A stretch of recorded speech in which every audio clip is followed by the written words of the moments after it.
Assalamualaikum Ustaz. Waalaikumsalam warahmatullahi wabarakatuh. Okey Ustaz, hari ini kita mula kelas pertama kita. At-Tibyan itu adab dengan Al-Quran. Ustaz boleh mulakan Kak dah pergi FB Live dan sekejap Kak record. Silakan Ustaz. Baik, insyaAllah.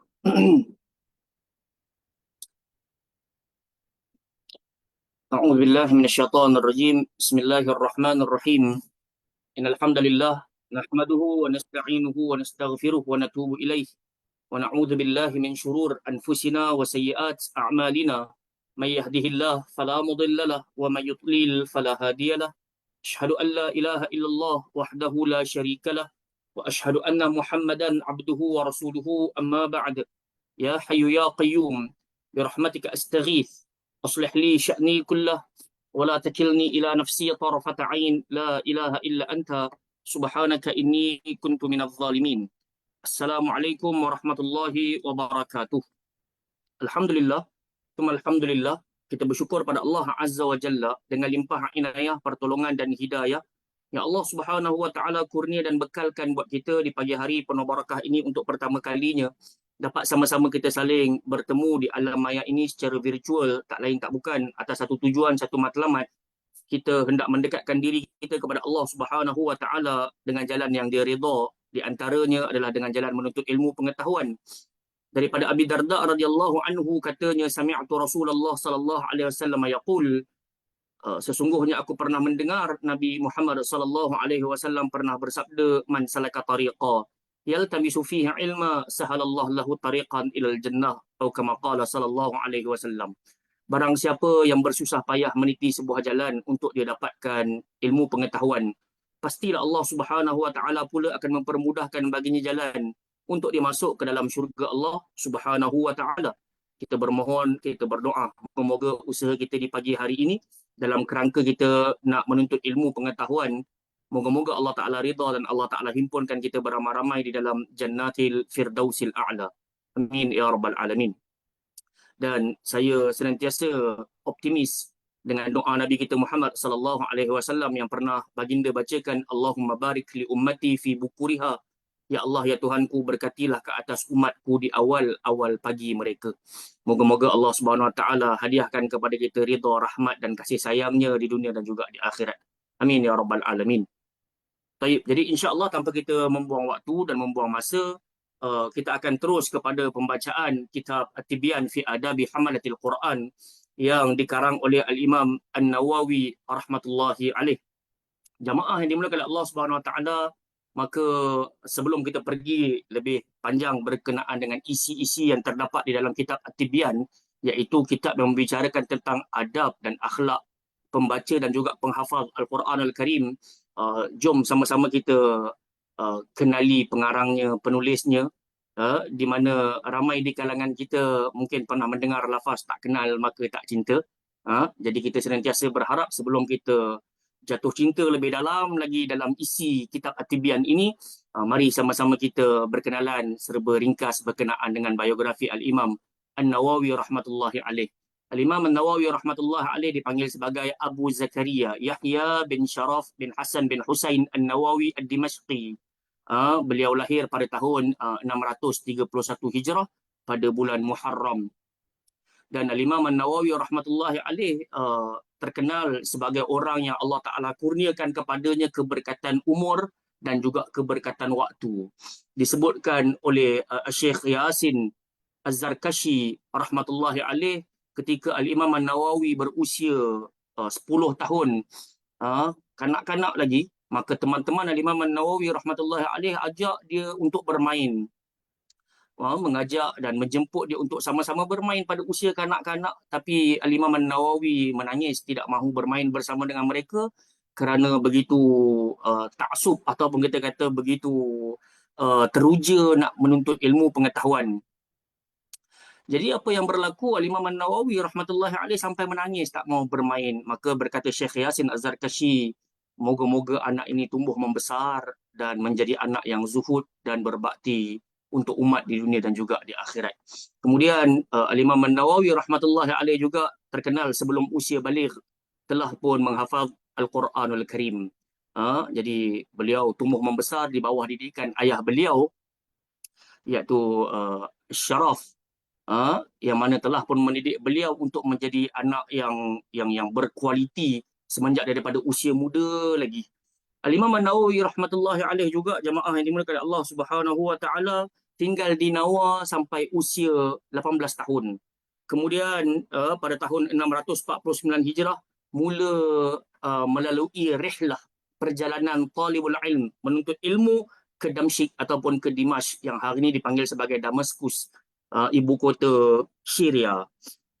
Jamaah dimulakan Allah Subhanahu Wa Taala, dan disebutkan kerajinan, kesungguhan Al-Imam An-Nawawi rahmatullahi alaih dalam setiap harinya beliau belajar at least 12 kelas.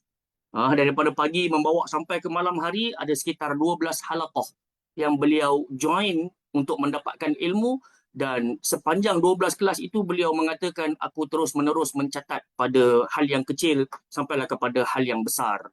12 kelas, jamaah sekalian, kadang-kadang kita satu hari 2-3 kelas pun kita mengeluh dek kerana letih, panjangnya waktu dan begitulah. Sedangkan orang-orang yang telah pun kita panggil fana di dalam perjalanan menuntut ilmu, maka 10 ke 12 kelas itu adalah hal yang sedikit bagi mereka. Sedangkan untuk kita, dia terlalu banyak. Jamaah rahmatullahi alaih, jamaah rahimakumullah, semoga Allah merahmati kita semua. Al-Imam An-Nawawi rahmatullahi alaih juga digelar sebagai Muhyiddin, orang yang menghidupkan agama. Dalam sebahagian ucapan menyatakan beliau tak redha dengan cop tersebut. Cop Muhyiddin. Sebab tu kadang-kadang kita baca nama beliau Abu Zakaria Muhyiddin. Sebenarnya Muhyiddin tu bukan nama beliau, tapi dia adalah nama gelaran untuk Al-Imam An-Nawawi rahmatullahi alaih. Nama betul dia adalah Yahya bin Syaraf.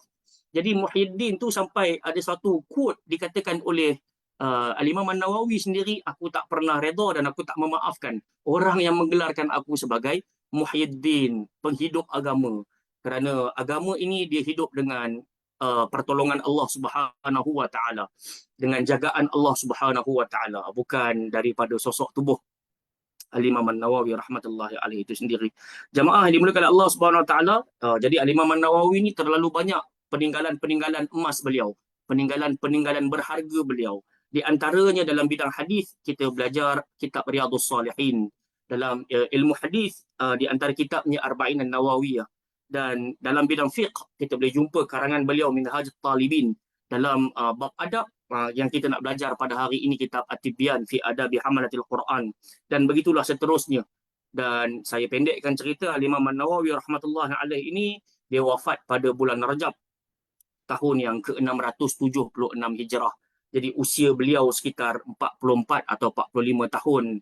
Namun begitu, kalau di era kita hari ini, 44-45 ni kita akan kata wafat muda lah. Itu yang kita sebutkan di awal-awal tadi. Allah Azza wa Jalla telah memuliakan Al-Imam An-Nawawi dengan memberikan keberkatan umur dan juga keberkatan usia kepada beliau, sehingga dapatlah kita mengambil faedah yang begitu banyak hasil daripada tulisan-tulisan beliau. Jamaah yang dimuliakan Allah Subhanahu Wa Taala, maka di hadapan saya ada sebuah kitab, iaitu kitab At-Tibyan, At-Tibyan fi Adabi Hamalatil Quran. Saya nak tunjuk apa, sebenarnya saya malu lah pasal kitab kita ni dah reput.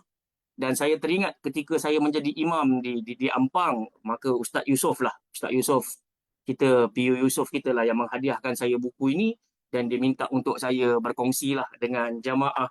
Dan saya tak sangka penggunaan kitab ini secara fizikal di luar sana sampai membawa kepada pertemuan kita di alam maya pada pagi hari ini. Jadi insya-Allah saya tak nak bermukaddimah dengan terlalu panjang. Kita nak masuk terus kepada isi bab yang pertama di bawah tajuk yang terdapat di dalam kitab At-Tibyan fi Adabi Hamalatil Quran ini. Jamaah, jadi kita sangat berhajat kepada adab dan juga akhlak. Yang ni yang kita nak kena fokuskan. Jadi Al-Imam Ibn Qayyim Al-Jauziyah rahmatullahi alaih, dia pernah mengatakan hampir-hampir setiap amalan kita ini tertolak, rejected di sisi Allah Subhanahu Wa Taala kerana tidak ada padanya adab dan juga akhlak. Jadi sebab itulah sebagai seorang pembaca Al-Quran, penghafaz Al-Quran, kita sangat berhajat kepada adab dan juga akhlak. Di bawah buku ini terdapat padanya 10 bab Jadi bab yang pertama iaitu fi atrafi min fadilati tilawatil Quran wa hamalatih, iaitu yang membawa erti keutamaan pembaca dan juga penghafaz Al-Quran.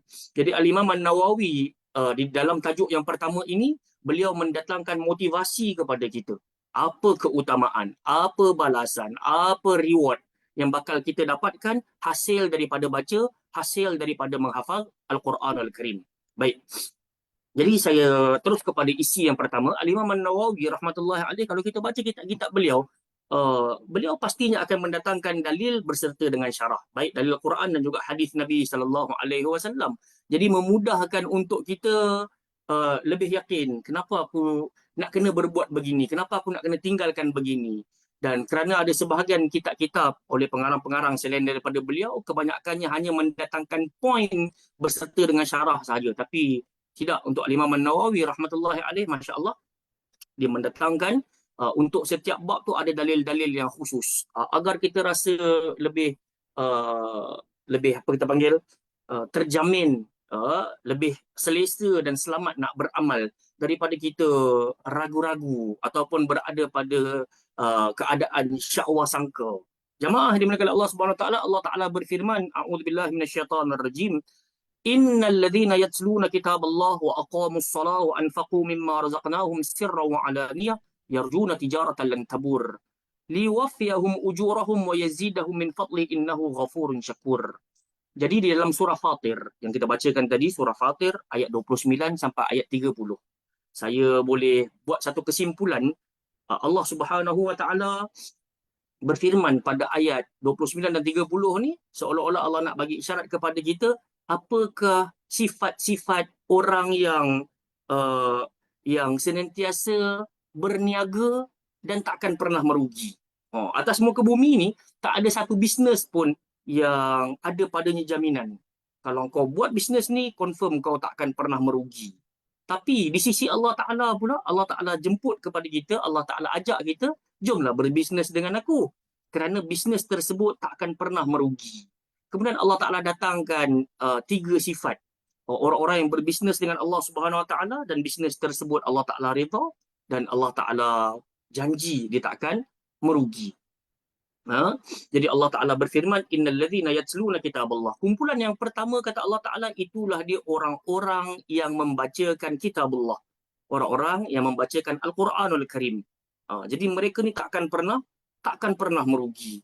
Yang keduanya siapa? Wa aqamus salah. Orang yang senantiasa mendirikan solat. Dan yang ketiganya, wa anfaqu mimma razaqnahum sirran wa alaniyah. Dan itulah orang-orang yang menginfakkan harta mereka dalam keadaan sembunyi-sembunyi dan juga terang-terangan. So 3 kumpulan ni jamaah sekalian. Kita berdoalah pada Allah, semoga Allah Ta'ala hantar hidayah dan taufik kepada kita, menjadilah 3 daripada sifat yang disebutkan. Menjadilah kita orang-orang yang disebutkan 3 sifatnya dalam surah Fatir ini. Yang pertamanya siapa? Orang yang baca Al-Quran. Jadi jelasnya, kalaulah tiba-tiba ada orang berkata, kenapa aku tengok engkau ni asyik rajin baca Quran? Maka di antara jawapan yang jelas kita boleh jawabkan, kerana aku nak berbisnes dengan Allah Subhanahu Wa Taala.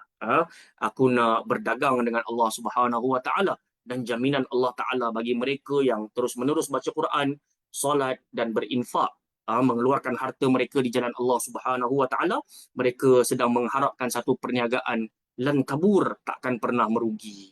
Kenapa takkan pernah merugi jamaah sekalian? Liwaffiyahum ujurahum. Kerana Allah Taala telah pun bersumpah, siapa-siapa saja yang buat 3 perkara ini, on the spot Allah Ta'ala kata, aku akan membalasi mereka. Aku akan mengganjarkan pahala kepada mereka. Wa yazidahum min fadlih.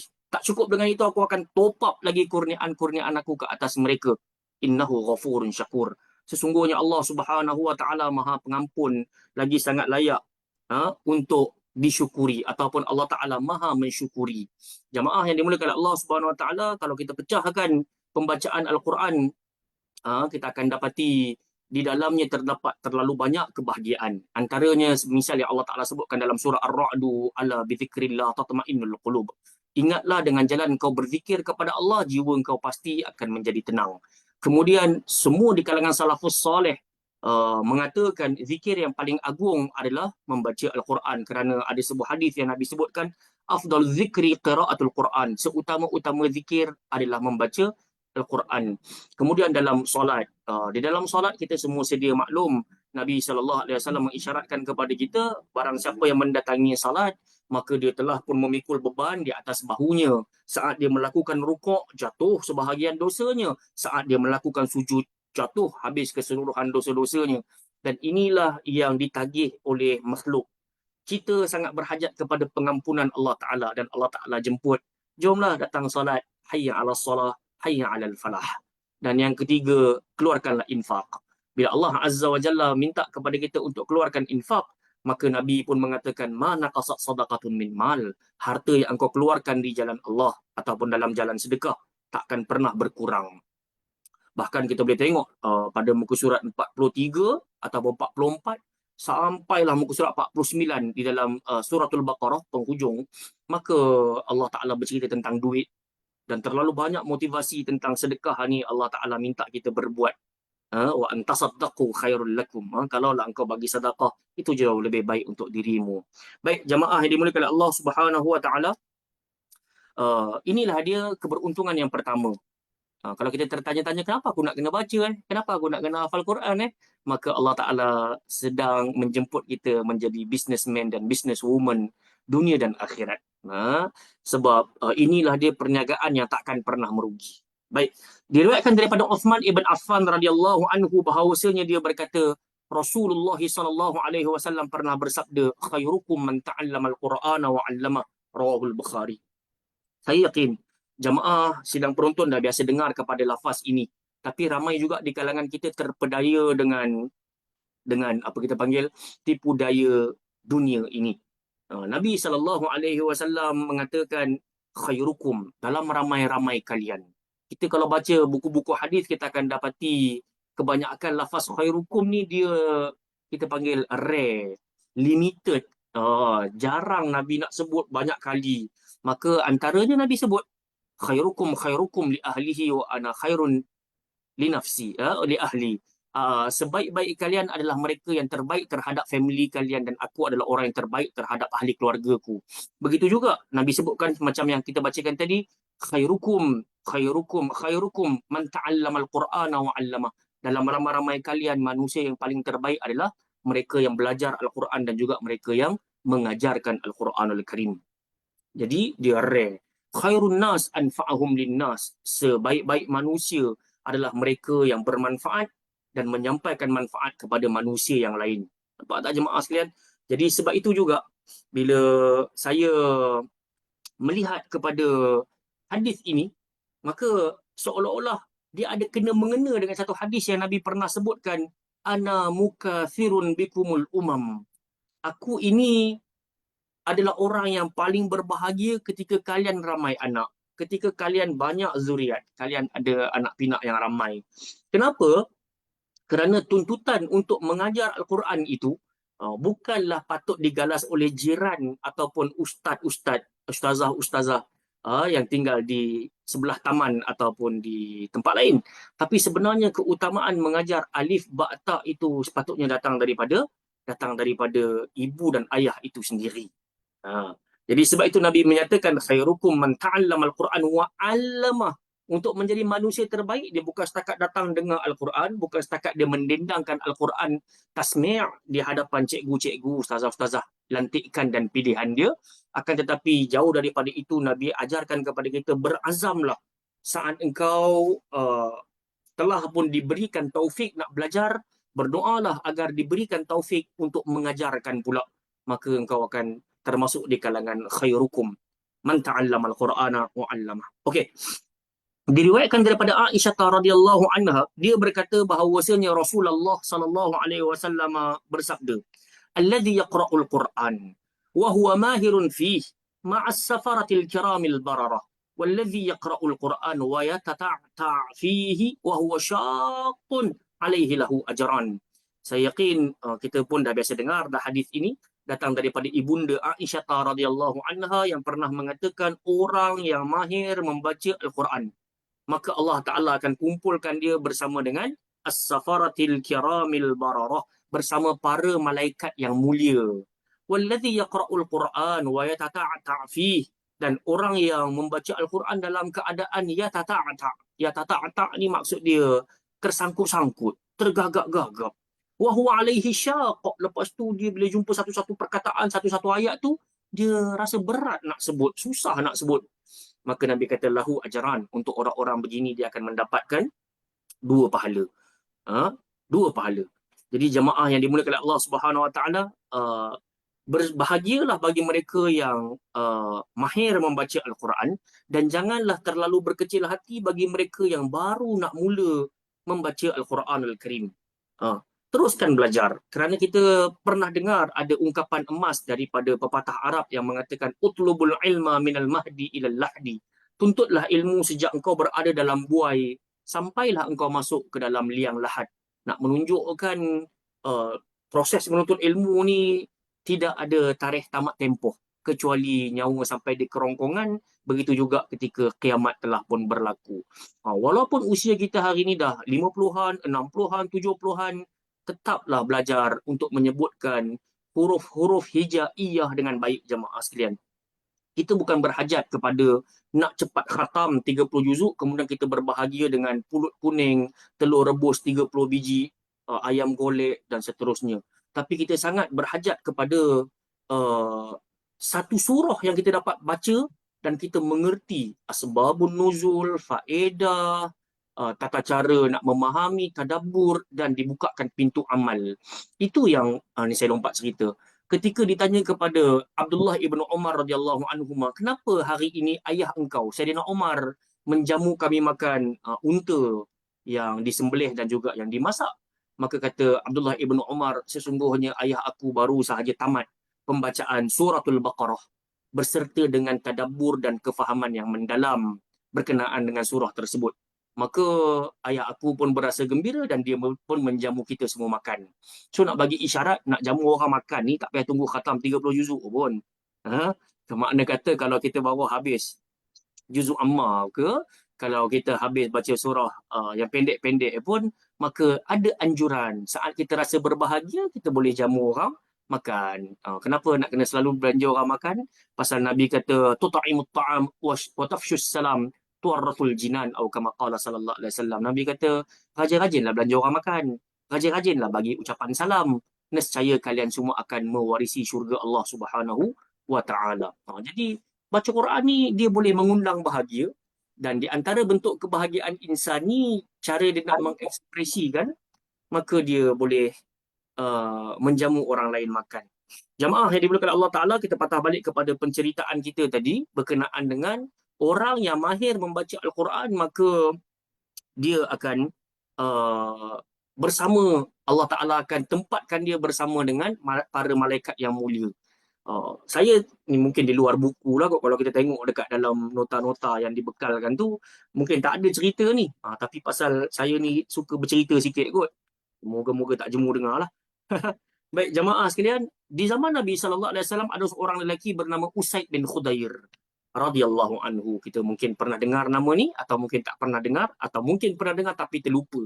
Usaid bin Khudair. Suatu hari di negeri Madinah, cuaca peceklik ni, kemarau begitu dahsyat, panas bukan main.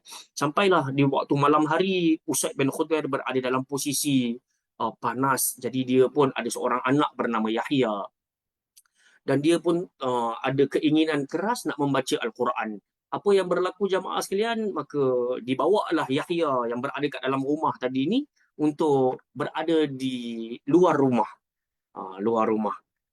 Mungkin ialah bila tak tertutup ni lebih selesa lah dengan angin bertiup sedikit. Maka diletakkanlah anaknya di luar rumah tersebut dekat dengan seekor kuda miliknya.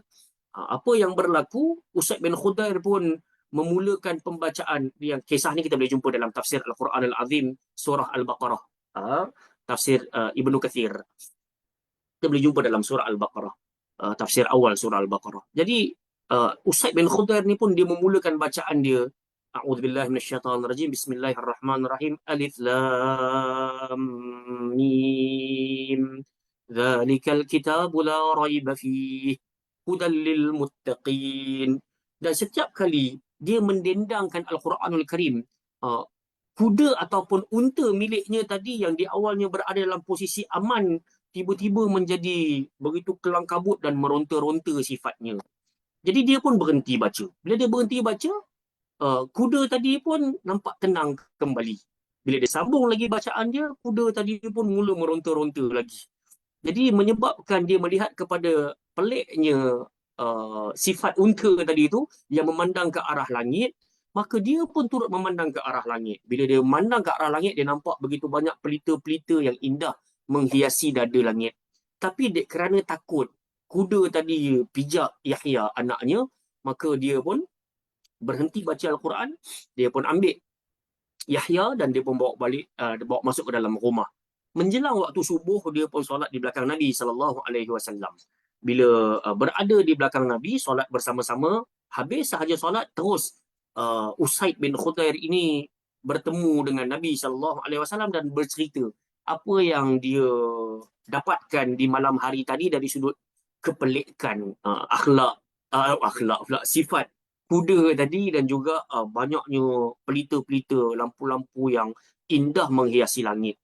Kemudian Nabi SAW pun setelah mendengar cerita Usaid, baginda pun mengatakan, "Wahai Usaid, kenapa kau tak teruskan bacaan Al-Quran kau?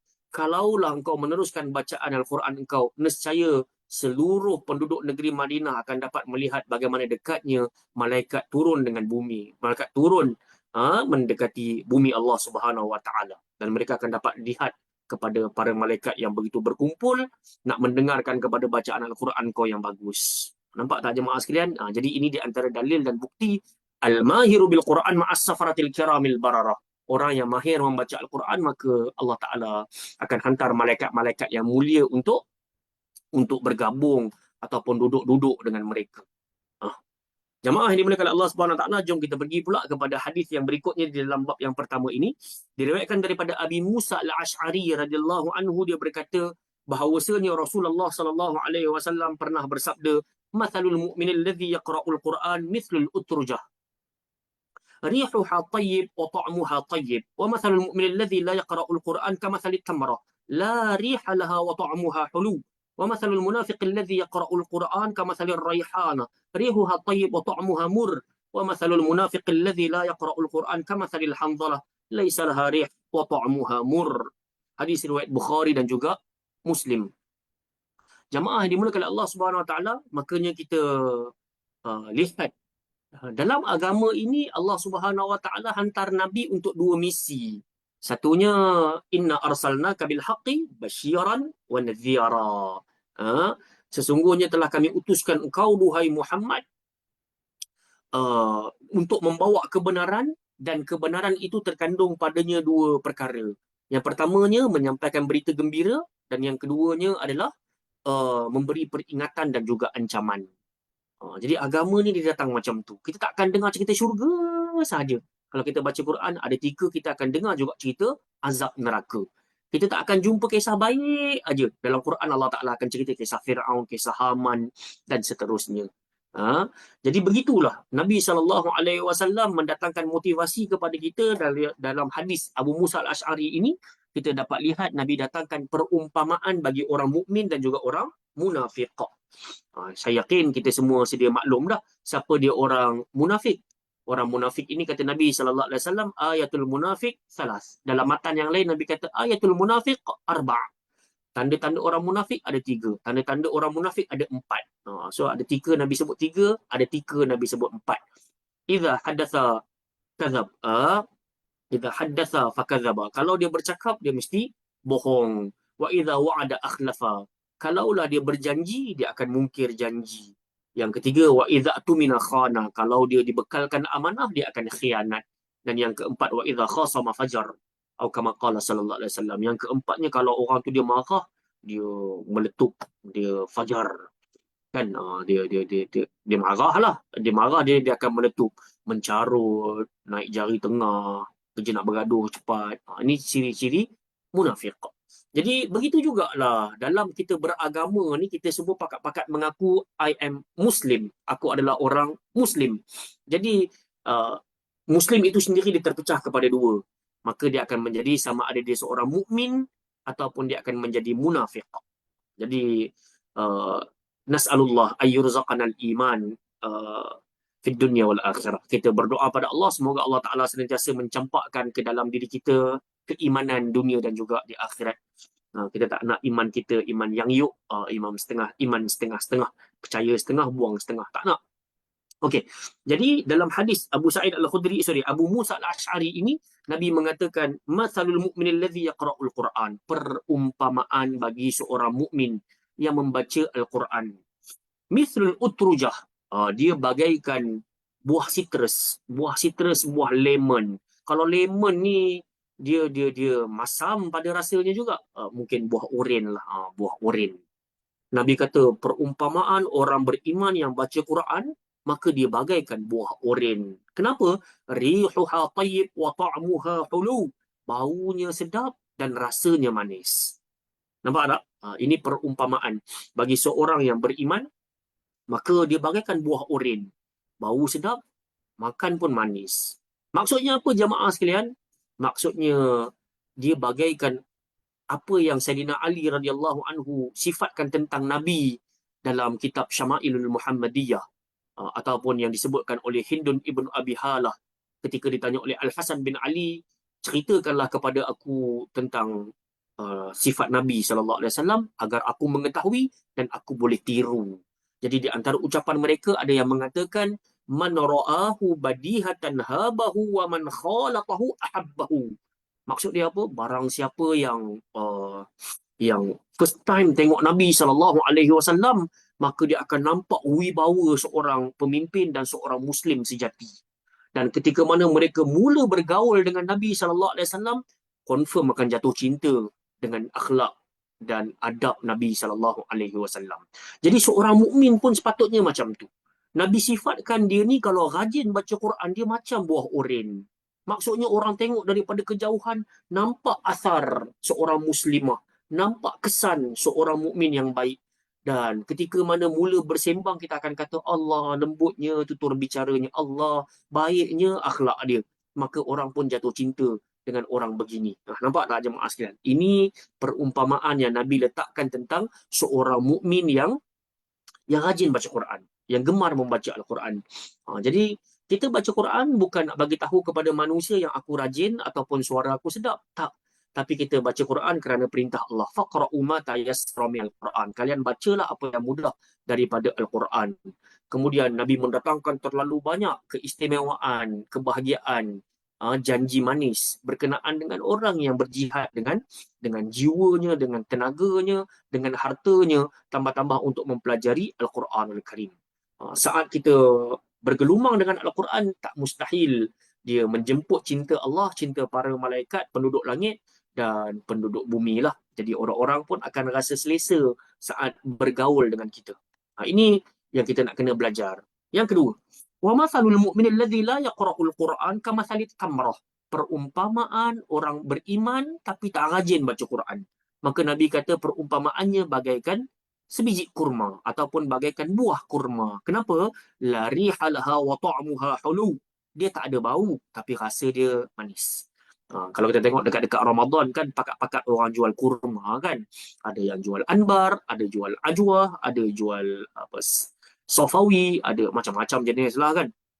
Mariami, kita ambil lah ke 5 jenis kurma, cuba hidu, maka kita tak akan dapat bau yang membezakan kerana sifat mungkin bentuk saiz saja tapi baunya tak ada bau lah kurma ni. Tapi bila kita gigit ke 4 ataupun ke 5 jenis kurma, rasanya kebanyakan majoriti akan manis. Jadi Nabi datangkan perumpamaan orang beriman yang tak baca Quran ini, dia macam buah kurma. Kan? Bila kita tengok daripada jauh tu, kita tak katalah dia ni macam manusia teruk, tapi mungkin tak nampak asar orang yang berapa kita panggil, selalu menggauli Al-Quran. Orang yang selalu berteman Al-Quran. Tapi bila kita mula bersembang dengan dia, kita pun kata, oh orang baik, Masya Allah, cara bercakap pun nampaklah seorang Muslim yang sejati, memulakan salam dan seterusnya. Tapi di awal-awal tu kita tengok tu macam kita taraddud sikit lah. Kita kata, ni garang ke tak garang ni, orang baik ke orang tak baik ni. kan? Mungkin nampak muka susah nak senyum dan semisalnya. Tayyib. Wa mathalul munafiqi alladhi yaqra'ul Qur'an kamathalir rayhana. Perumpamaan orang munafik pula yang baca Al-Quran. Dia bagaikan bunga. Dia bagaikan sekuntum bunga. Raihanah ni dia adalah bunga. Sebahagian kata dia bunga basil, sebahagian kata dia bunga selasih. Tapi dia bunga lah. Ada apa dengan bunga? Rihuha tayyib, baunya wangi, wa ta'muha mur, tapi rasanya pahit. Jadi Nabi datangkan perumpamaan orang munafik ni kalau dia baca Quran, dia bagaikan bunga yang mana baunya wangi. Istilahnya macam mana? Kalau kita tengok satu-satu orang tu nampak dia punya penampilan tu, ini penampilan agama ni. Tapi lepas kita bergaul dengan dia, dialah scammer, dialah pemfitnah, dialah ahli riba, pengumpat dan semisalnya. Jadi kita sangat takut jamaah sekalian. Kita lepas-lepas baca Quran, tiba-tiba kita ngumpat orang. Kita lepas-lepas kita baca Quran, tiba-tiba kita fitnah orang. Tak ada beza macam yang Nabi sebutkan munafik yang baca Al-Quran. Na'udzubillahi min dzalik. Tak nak lagu tu. Kita nak kita baca Quran, kita bagi manfaat pada orang. Kalau tak, kita boleh nampak lah apa yang berlaku dekat KLIA, jemaah-jemaah umrah kena tipu, jemaah-jemaah haji kena tipu. Siapa yang menipu? Golongan-golongan yang bela janggut, yang pakai songkok, yang pakai kepiah, yang pakai jubah ni lah. Yang tipu orang-orang pun. Dan mereka itu sendiri pun saat membacakan mengajak kepada haji dan umrah, mereka bacakan dalil-dalil Quran dan juga sunnah Nabi sallallahu alaihi wasallam. Jadi Nabi datangkan perumpamaan saat mereka ni baca Quran nampak soleh, tapi ketika kita mula bergaul dengan mereka, maka terserlahlah ketolehan mereka. Toleh ni lawan kepada soleh. Kenakalan dan kejahatan. Wa mathalul munafiq alladhi la yaqra'ul Quran kamathalil hanzalah. Kemudian Nabi kata perumpamaan orang munafik, dalam munafik tak baca Quran pula, kamathalil hanzalah, dia bagaikan petola ataupun sebahagian kata labu yang buruk. Laisa laha rih wa ta'muha mur, dia tak berbau dan rasanya pahit. Makna katanya tengok pun kita rasa ni tak nampak asar orang baik ni. Bila kita bergelumang dengan dia, kita bergaul dengan dia, betul-betul kita kata Allah, teruk aku kena main. Pasal apa? Pasal yalah, dia adalah seorang munafiq. Jadi jom saya seru diri saya dan juga sidang penonton sekalian, ayuhlah menjadi orang yang beriman dan gemar kepada pembacaan Al-Quran. Dia begini, kadang-kala memang kita terkalah nak baca Al-Quran. Cuma ingatlah kata Nabi, fakullun muyassarun lima khuliqalah au kama qal. Setiap orang Allah Ta'ala permudahkan bagi dia jalan untuk dia berbuat. Allah mudahkan insya-Allah. Jadi kita kena tengok waktu kita. Kan ada ketika kita ni banyak di atas jalanan, sama ada atas motor ataupun sedang bawa kereta ataupun di dalam train. Jadi kalau kita rasa itulah waktu yang kita duk ada yang membolehkan kita baca Al-Quran, maka bacalah di atas motor ataupun di atas kereta. Sebahagian guru-guru kami berkata di antara kerugian umat akhir zaman ketika Allah hadiahkan kepada mereka teknologi berupa kereta yang boleh diisi dengan kaset MP3, CD dan semisalnya, tapi mereka tak gunakan untuk mendengar kalam Allah. Padahal ini di antara jalan-jalan yang boleh kita hindarkan diri kita tergolong di kalangan al-khasirin, orang-orang yang merugi. Kemudian jemaah sekalian, Allah Ta'ala berfirman, فَإِذَا فَرَغْتَ فَانْصَبْ وَإِلَى رَبِّكَ فَارْغَبْ. Kalaulah engkau telah berjaya melakukan satu kebaikan, maka lompatlah kepada kebaikan yang berikutnya. Dan sebelum engkau nak melompat kepada kebaikan tersebut, wa ila rabbika farghab, minta tolonglah kepada siapa? Kepada Allah Subhanahu wa taala. Minta tolong Allah Subhanahu wa taala. Hatta nak baca Quran, hatta nak bagi sedekah, hatta nak solat jamaah, kena berdoa pada Allah Subhanahu wa taala, ya Allah ya Tuhanku, hantarkan kepada aku sekeping hati. Hantarkan kepada aku sekeping hati agar aku bisa menjadi hamba yang solat jamaah bersama-sama dengan muslimin yang lain. Begitu juga hantarkan kepada aku sekeping hati untuk menjadi perindu Al-Quran, yang ketika ada waktu yang lapang, maka aku suka nak membaca Al-Quranul Karim. Dan dia adalah mukjizat terunggul yang diberikan oleh Allah Azza wa Jalla kepada Nabi kita Muhammad sallallahu alaihi wasallam. Maka Nabi ada tika Nabi suka membaca, ada tika Nabi suka mendengar orang lain membacakan Al-Quran kepada Nabi sallallahu alaihi wasallam. Ini yang saya sebut tadi, fakullun muyassarun lima khuliqallah. Ada time kita rasa senang membaca, kita baca. Ada time kita rasa senang mendengar, kita mendengar. Wallahu a'lam. Jom kita pergi pula kepada hadis yang berikutnya yang terdapat di dalam buku ini, iaitu diriwayatkan daripada Umar bin Al-Khattab radhiyallahu anhu, katanya Nabi sallallahu alaihi wasallam pernah bersabda, innallaha ta'ala yarfa'u bihadzal kitabi aqwama wa yadha'u bihi akharin. Hadis riwayat Muslim. Kata Nabi, sesungguhnya Allah Ta'ala meninggikan darajat sebahagian kaum dengan Al-Quran dan merendahkan darajat kaum yang lain dengannya. Jadi kita kalau inginkan kemuliaan, kita kalau inginkan kemegahan yang datang daripada sisi Allah Ta'ala, maka tawaduklah. Kerana kata Nabi, وَمَا تَوَضَعَ أَحَدٌ إِلَّا رَفَعَهُ اللَّهُ. Tidaklah ada satu-satu orang yang mereka ni merendahkan diri mereka, kecuali Allah Ta'ala akan angkat darajat dan juga Allah akan muliakan dia. So, hari ni kita tengok umat terlalu tenat. Masyarakat kita terlalu jauh daripada jalan beragama yang as-sahihah. Jalan yang sahih. Sebahagian mereka menyangka cara nak mengecap kemuliaan darajat diangkat adalah dengan membuat konten yang aneh-aneh. Itu yang kita tengok, ada yang mempamerkan aurat, bergelek di depan kamera, bergaduh sana sini dan semisalnya. Kalau ditanya apa tujuannya, kadang-kadang hanya nak meraih populariti. Dan ketahuilah hal tersebut takkan pernah kekal dan hal tersebut tak mengundang ketenteraman pun. Tapi saat kita menjunjung tinggi perintah Allah Subhanahu Wa Taala, Allah Taala akan hantar kedamaian, ketenteraman dan juga keselamatan buat kita. Makanya Allah Taala kata, untuk menjadi satu kaum yang diangkat kemuliaannya, maka bergelumanglah dengan Al-Quran. Allah Taala kata, masuklah ke dalam dasar-dasar Al-Quran tersebut. Bukan setakat kita berbahagia dengan khatam 30 juzuk berkali-kali, tapi jauh lebih daripada itu, kita membaca sebahagian daripada ayat-ayat Al-Quran dan kemudian kita dapat mentadabburi berserta dengan beramal dengan ayat yang kita bacakan. Itu jauh lebih baik. Wa yadha'u bihi akharin. Dan Allah Ta'ala telah pun merendahkan darajat kaum yang lain dengan Al-Quran. Sebahagian orang dia baca Quran, dia nak cari salah Quran. Maka Allah Ta'ala akan hinakan orang-orang macam ni. Ataupun mungkin ada orang dia baca Al-Quran tapi niatnya tersasar bukan kerana Allah Subhanahu Wa Taala. Allah Taala akan hinakan orang-orang macam ni. Minta ampun, minta maaf. Sebab itu kita tengok kadang-kala ada di kalangan ustaz-ustaz yang menjadi peliwat, ada di kalangan ustaz-ustaz yang menjadi pencuri, yang tidak amanah dengan amanah yang diberikan. Kenapa? Kalau daripada sudut logik akal kita, daripada pandangan kasar kita, dia baca Quran, dia baca hadis. Tapi kenapa dihinakan? Kenapa sampai tertangkap dan dipenjarakan dan ditohmah? Kenapa? Kerana mungkin niatnya tersasar daripada jalan yang sepatutnya terhadap Al-Quranul Karim. Allahu a'lam. Diriwayatkan daripada Abi Umamah Al-Bahili radhiyallahu anhu, dia berkata, aku mendengar Nabi sallallahu alaihi wasallam bersabda, Iqra'ul Quran fa innahu ya'ti yaumal qiyamati syafi'an li ashabi. Jamaah sekalian, minta ampun, minta maaf, saya memang tak reti nak buat lawak kot. So kalau tunggu-tunggu ada ketawa-ketawa, tak reti nak buat, minta ampun. Jadi insya-Allah yang kita bakal dengarkan qala Allah wa qala Rasul.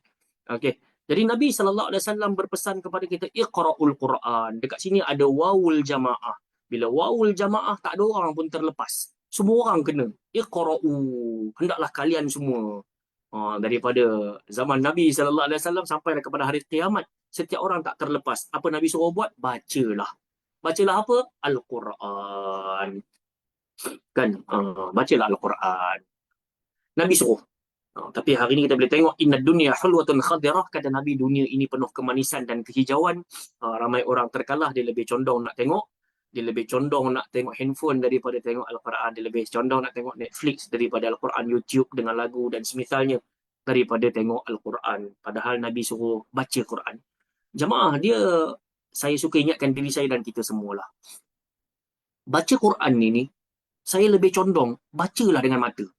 Bukan baca sebatas dengan hafalan. Kalau kita baca dengan hafalan, itu yang kadang-kadang kalau kita pergi solat jamaah, kita boleh dengar ada sebahagian imam dia membaca dengan hafalan. Kan? Jadi dia pun sebut, wa amma bi ni'mati rabbika fahaddis. Contohnya, dia menggantikan hak pedas menjadi ha simpul. Ataupun dia tertukar, alhaakumut takatsur, dia baca al-ha jadi ha pedas. Takasur sepatutnya dia gigit lidah, tapi dia pergi baca dengan tak gigit lidah. Takasur jadi huruf sin. Makanya makna pasti akan berubah. Hampir-hampir tak ada makna dan hampir-hampir boleh bawa kepada dosa dan pembatalan solat. Kalau dia terus berpegang, suka hati akulah nak baca macam tu. Tak pernah ada orang tegur pun. Jadi kita nak kena ubah. Kalau sebelum ni memang kita rajin baca Al-Quranul Karim, tapi dalam satu sudut sebenarnya kita kena ada satu perjuangan nak memantapkan diri kita dengan pembacaan Quran yang tepat. Saya bukan nak bagi isyarat saya pembaca Quran yang paling betul. Tapi ketika saya di Universiti Islam Madinah dahulu, di awal tahun pertama, saya masuk di dalam Masjid Nabi bersama dengan kawan-kawan. Maka kami pun melihat adalah tiang-tiang yang padanya ada satu orang guru sedang bersandar dan ada bulatan di hadapan guru tersebut. Datang satu orang baca, kemudian kembali ke tempat asalnya. Datang orang kedua baca, kemudian kembali ke tempat asalnya. Maka kawan saya pun berkata, ya Faiz, hayya nusajjilal asma', hayya nusajjilul asma'. Jom kita daftar nama nak. Kita tasmik ke, kita bacakan hafalan kita ke. So saya pun kata, hayya bina, jom kita. Jadi bila saya pendekkan cerita lah, dah sampai di hadapan Syekh tadi, dan Syekh saya sampai ke hari ni, Alhamdulillah, kami masih lagi berhubung melalui WhatsApp dan ada ketika kita buat video call. Nama dia Syekh Jamilur Rahman Muhammad Sulaiman, di antara guru yang mengajarkan ilmu tajwid dalam Masjid Nabawi. Orang yang membuat silibus ilmu tajwid dekat dalam Masjid Nabawi. Namanya Syekh Jamilur Rahman, guru kami, Alhamdulillah. Jadi apa yang berlaku ketika dia mendengarkan bacaan Al-Quran saya, sampai satu waktu tu dia pejam mata dan dia pun geleng kepala. Kita pun bangga, kita tengok bagus kot bacaan aku, sedap kot bacaan aku. Tiba-tibanya ketika dia buka mata, dia kata, kullama qara'ta kulla jamila walakin kulla khata'a ya Faiz. Yang kau baca tadi semua sedap, tapi semua salah Faiz. Jadi kita pun rasa Allah. Kita rasa tak sangka pula, kita duk sangka bacaan Al-Quran aku dah bagus dah kot. Tiba-tiba dia kata yang tadi semua sedap tapi semuanya salah. Dan akhirnya dia pesan apa kepada saya? Iqra'ul Quran bil qalb. Bacalah Quran dengan hati. Wala taqra'u bil hawa. Jangan baca dengan nafsu.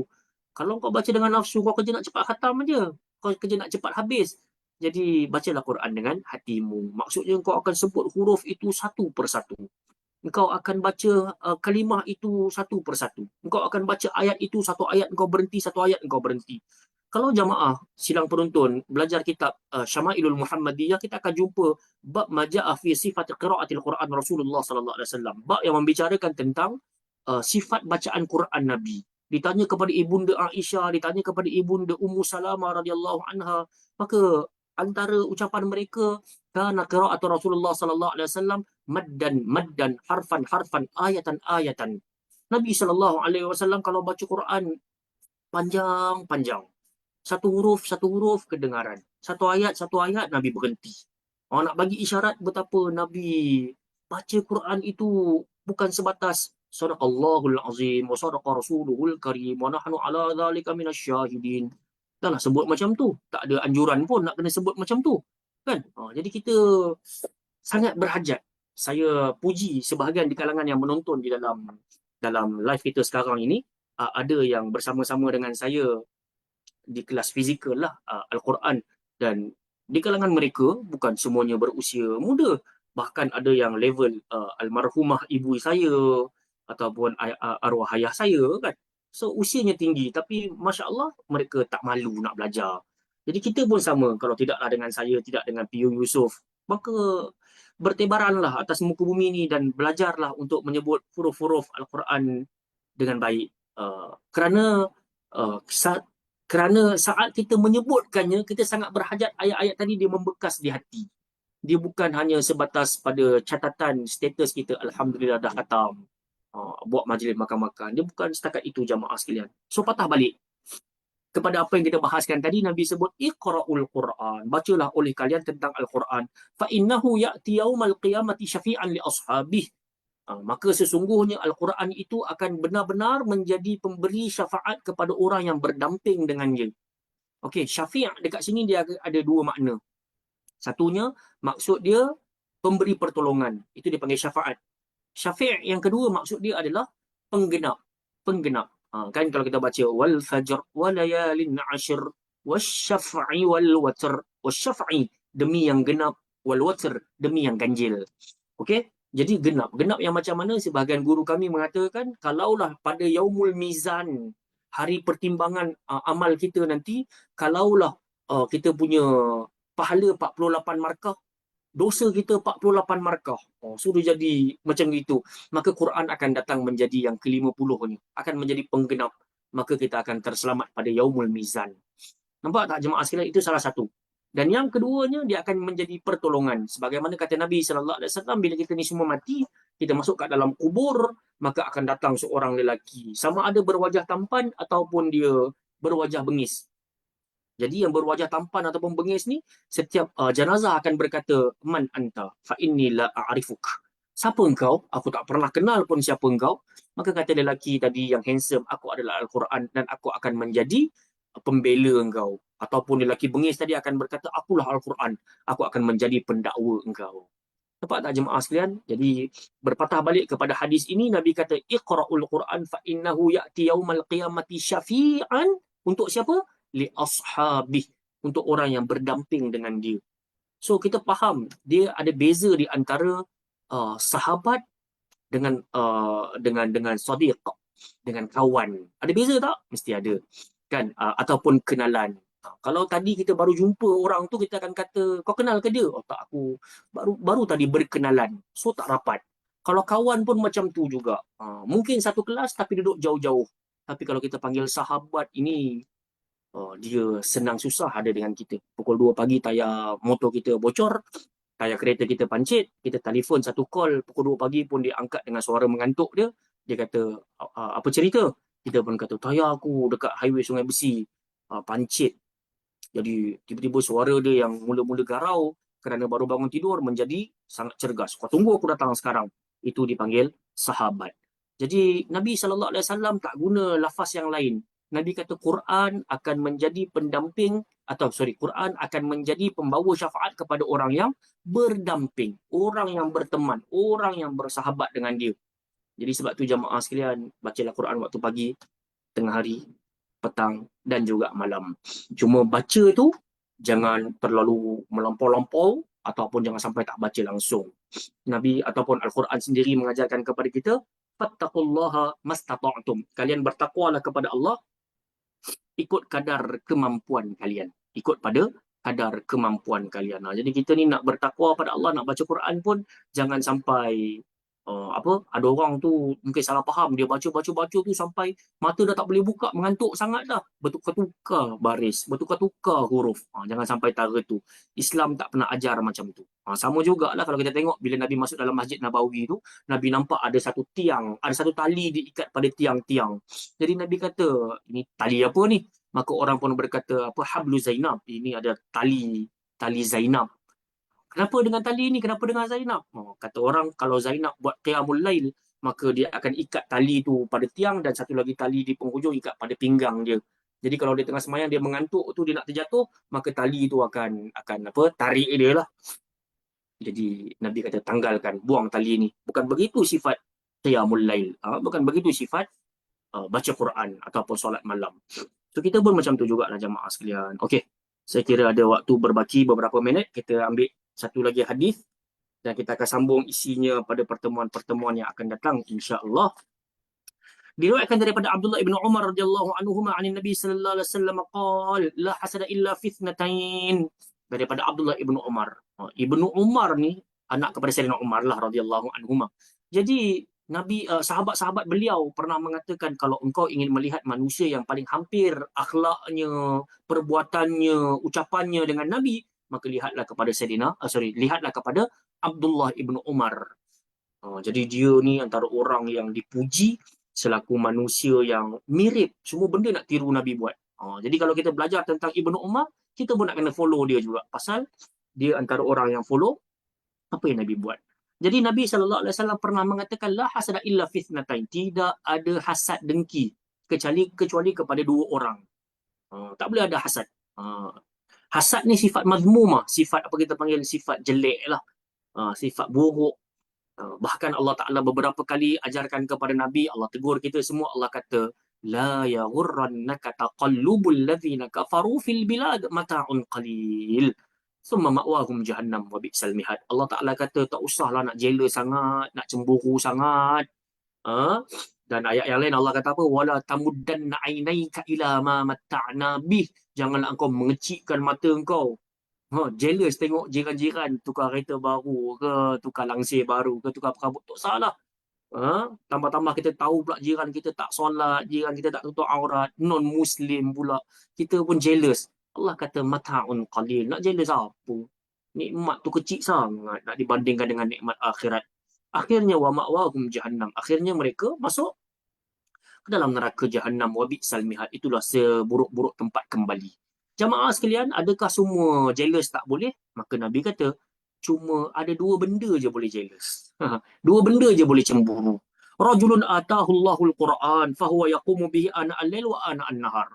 Yang pertama, kita boleh jealous kepada satu-satu individu yang Allah hadiahkan kepada dia Quran. Apa dia buat? Dia membacakannya di waktu malam dan dia beramal di waktu siang. Gitu. Ataupun yaqumu bihi ana al-lail ana an-nahar. Dia menghidupkan Quran waktu malam dan juga di waktu siang. Nampak tak jemaah sekalian, kalau kita kenal teman-teman kita, kawan-kawan kita yang ada akhlak begini, dia rajin kok mana pun baca Quran, apa-apa pun dia dengan Quran, maka kita boleh jealous. Tapi jealous tu bukanlah bererti kita pergi sihir ataupun santau. Tapi jealous ni kita nak mencontohi dia ataupun buat jauh lebih baik daripada dia. Maka hasad ini dibenarkan. Yang kedua siapa? Wa rajulun atahu Allahu mala fahuwa yunfiquhu ana al-lail ana an-nahar. Satu individu yang Allah Ta'ala berikan kepadanya harta. Dengan harta tadi dia berinfak di waktu siang dan juga di waktu malam. Jadi kalau kita kenal lah orang-orang macam ni jamaah sekalian, maka kita boleh jealous. So jealousnya bukan kita nak bagi isyarat, nak bagi tahu dia tu belagak banyak duit ke tak. Tapi kita, ya Allah, kurniakanlah kepada aku rezeki agar aku boleh menjadi semisal dia ataupun jauh lebih baik daripadanya. Jadi jamaah sekalian, kita pun tahu Akademi Tadabbur Malaysia yang menganjurkan majlis ilmu secara di alam maya ini, kita tahu di antara satu medium yang mengajarkan, memberi manfaat kepada ramai orang dekat Malaysia ni untuk dapatkan manfaat daripada pembacaan Al-Quran dan juga hadis-hadis Nabi sallallahu alaihi wasallam. Jangan jadi orang yang takut, jangan jadi orang yang pengecut untuk kalau kita lihat ada padanya nombor akaun yang sepatutnya kita bantu untuk menjayakan majlis-majlis ilmu, untuk kita rancakkan lagi pembacaan Quran dan hadis Nabi. Letaklah, kan? Hantarlah walau hanya RM1. Sekarang ini adalah zaman yang lebih mudah untuk kita beramal dengan ikhlas. Kerana kalau zaman dulu mungkin terpaksa nak tayang not-not hijau ke not merah ke, tapi hari ini cukup dengan kita transfer daripada kejauhan. Maka alhamdulillah, maka kita sedang berjihad di jalan Allah Subhanahu wa taala. Jadi kita mulakan dengan diri kita dahulu, kemudian kita ajak orang. Sebab itu Allah Taala sebut dalam suratul Asr, wal 'asri innal insana lafi khusr illa alladhina amanu wa 'amilus solihat wa tawasaw bil haqq wa tawasaw bis sabr. Sebelum nak wa tawasaw bil haqq, sebelum nak wa tawasaw bis sabr tu, kita ni sendiri kena amanu wa 'amilus solihat. Kita kena tuntut ilmu dan kita kena beramal dengan ilmu. Once kita dah rasa nikmatnya belajar, nikmatnya mengamalkan ilmu, maka jadilah pendakwah. Ajaklah orang dengan kebenaran dan ajaklah orang dengan kesabaran. Wallahu ta'ala a'lam. Fa insya-Allah pada pertemuan yang akan datang kita akan sambunglah pada hadis-hadis yang berikutnya. Baik, sebelum kita masuk kepada bab yang kedua dan yang ketiga.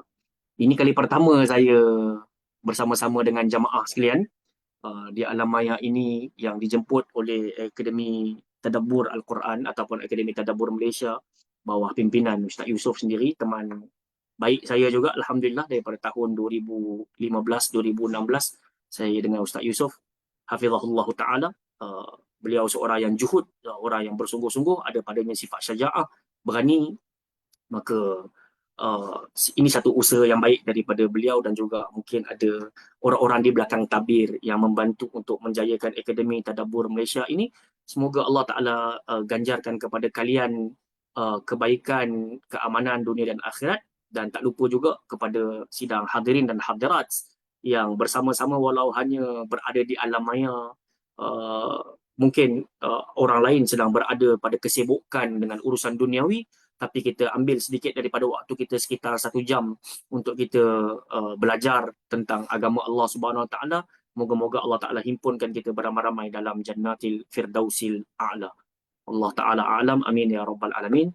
Saya kira boleh kot untuk saya berhenti setakat ini. Panjang umur murah rezeki, kita bertemu lagi. Subhanakallahumma wa bihamdika asyhadu an la ilaha illa anta astaghfiruka wa atubu ilaik. Wa sallallahu ala nabiyina Muhammad wa ala alihi wa sahbihi wa baraka wa sallam.